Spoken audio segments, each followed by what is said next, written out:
16 दिसंबर का दिन सैनिकों के शौर्य को सलाम करने का दिन है।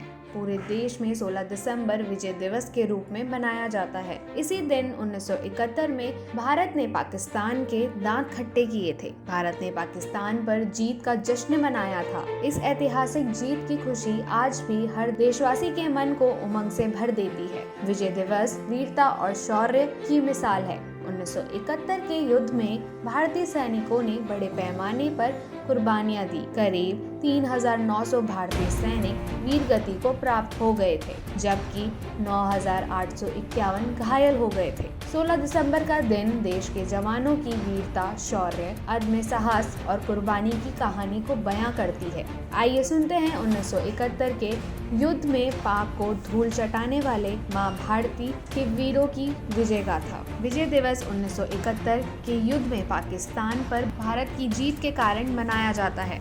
इस युद्ध के अंत के बाद 93,000 पाकिस्तानी सेना ने आत्मसमर्पण कर दिया था। 1971 के युद्ध में भारत ने पाकिस्तान को करारी शिकस्त दी थी। इसके बाद पूर्वी पाकिस्तान स्वतंत्र हो गया, जो आज बांग्लादेश के नाम से जाना जाता है। पूर्वी पाकिस्तान यानी बांग्लादेश में पाकिस्तानी सेना के commander lieutenant general A K. Niazi ने भारत के पूर्वी सैन्य commander lieutenant general Jagjit Singh Arora के समक्ष आत्मसमर्पण कर दिया था।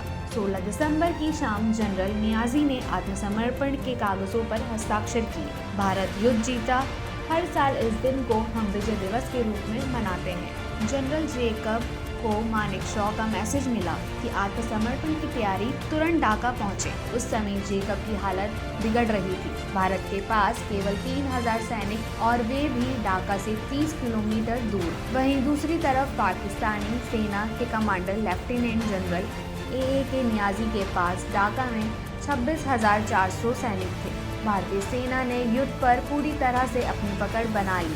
भारत के पूर्वी सैन्य कमांडर जगजीत अरोड़ा अपने दल बल समेत 1-2 घंटे में ढाका लैंड करने वाले थे और युद्ध विराम भी जल्द समाप्त होने वाला था। केवल जेकब के हाथ में कुछ भी नहीं था। जेकब जब नियाजी के कमरे में घुसे तो वहां सन्नाटा छाया हुआ था। आत्मसमर्पण का दस्तावेज टेबल पर रखा हुआ था।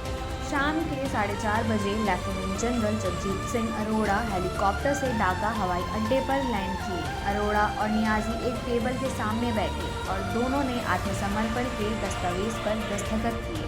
नियाजी ने अपनी रिवॉल्वर अरोड़ा के हवाले कर दी। नियाजी की आंखों में आंसू थे। स्थानीय लोग नियाजी की हत्या पर उतारू नजर आ रहे थे, लेकिन भारतीय सेना के वरिष्ठ अधिकारियों ने नियाजी को सुरक्षित बाहर निकाला।